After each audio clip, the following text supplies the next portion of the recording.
Good afternoon. This is Hard Science. I'm Jared. And I'm Diane. And here's what is making news. A local underground science gang called the Chemical Brothers caused a giant chemical spill in the middle of downtown Empire City today. Many were injured and lost their flesh. People were seen with no skin. The CATA, known as the Chemical Attack Tactics Agency, stepped onto the scene and cleaned up the spill using a neutralized base and materials base of the Environmental Protection Agency. After the CATA took their samples, they diagnosed that the spill was too hazardous for them to clean up.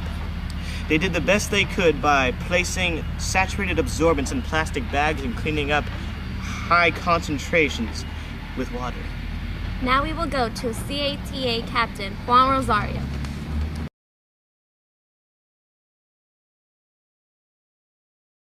So, Mr. Rosario, what kind of tactics are used when dealing with these extreme spills? Well, really, since we're just a small unit, we couldn't do as much as we expected.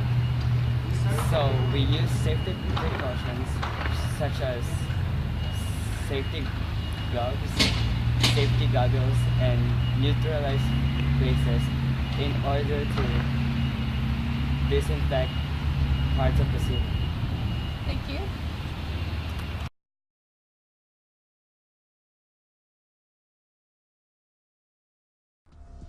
This video shows university workers how to respond to a small chemical spill. After ensuring safety, isolating the hazard, and performing proper notification, you can proceed with chemical spill response and cleanup if you feel comfortable. If you don't feel comfortable, you can always contact Environmental Health and Safety to respond. First, let's discuss wearing personal protective equipment.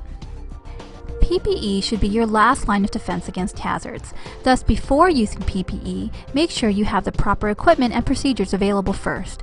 Refer to the Chemical Hygiene Plan and/or Material Safety Data Sheets and other references for recommended spill cleanup methods and materials and the need for PPE. When you're ready, don personal protective equipment as appropriate to the hazards. Consider the need for respiratory protection, the use of which requires specialized training and medical surveillance. Never enter a contaminated atmosphere without protection or use a respirator without training. After selecting the right PPE for the job, you can proceed to control and/or contain the spill. Start with obtaining a chemical spill kit. Examples of things you will need includes absorbent material, chemicals to neutralize corrosives, such as sodium bicarbonate for acids or citric acid for bases, a broom and dustpan, plastic bags, a secondary container, cleaning solution, and hazardous waste labels. Confine the spill to prevent spreading using spill socks or other materials that can create a barrier.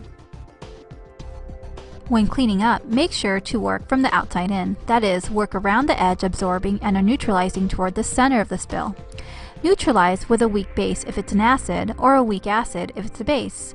Let it stand for a few minutes to allow for the chemical reaction to take place. Then, absorb the liquid using universal spill pads. If available, you can also use vermiculite or clay to absorb the material.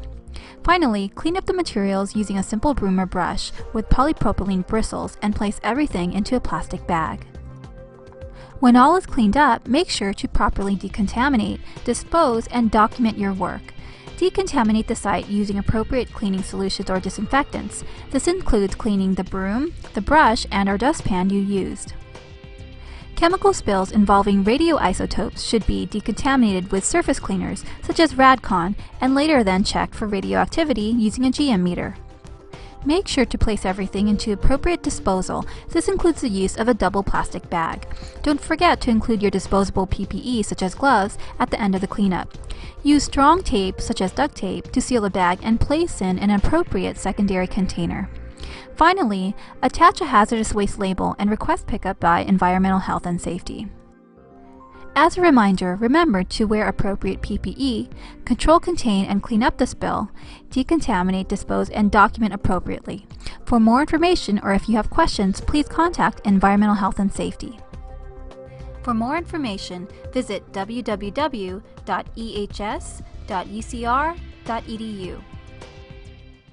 After the CATA did the best they could do, the force then called the Hazardous Material Unit to finish the job. Everyone was taken safely, and people who were in a dire need of medical attention due to flesh loss were taken to the hospital immediately. Now let's hear an eyewitness, Amy, about the scene.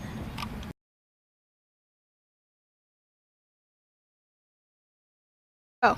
So Amy, you were close to the scene and got badly burned on your arm. How did you react to the craziness?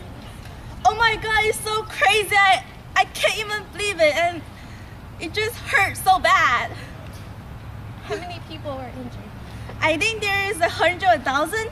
I can't count because I'm nearsighted. Thank you. Hope your recovery goes well. Jared, back to you. Thank you for the report. I find it very shocking how these large spills occur and the proper precautions aren't taken to ensure that they don't happen again. It is important for the people of Empire to understand how dangerous chemicals are if they are put in the wrong hands. People should know the following. Whenever dealing with chemicals, use protective clothing such as gloves and goggles. If a spill occurs, neutralize it with a base and make sure the spill site is contained and doesn't spread. If the spill gets too drastic,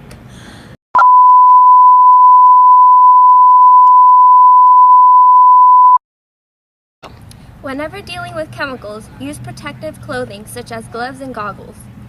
If a spill occurs, neutralize it with a base and make sure the spill site is contained and doesn't spread. If the spill gets too drastic to clean up, then call the local control center. Safety and chemical cleanup is important, or else if the precautions and proper action isn't taken, then more spills will occur and cause damage to the public and your own space. Thank you, Diane, for those tips and safety lessons. It is important to remain safe and make sure spills don't occur because they can cause lasting damage.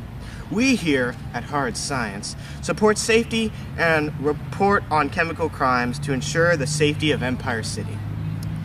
From us here at Hard Science, I'm Diane Jimenez. And I'm Jared Paradin.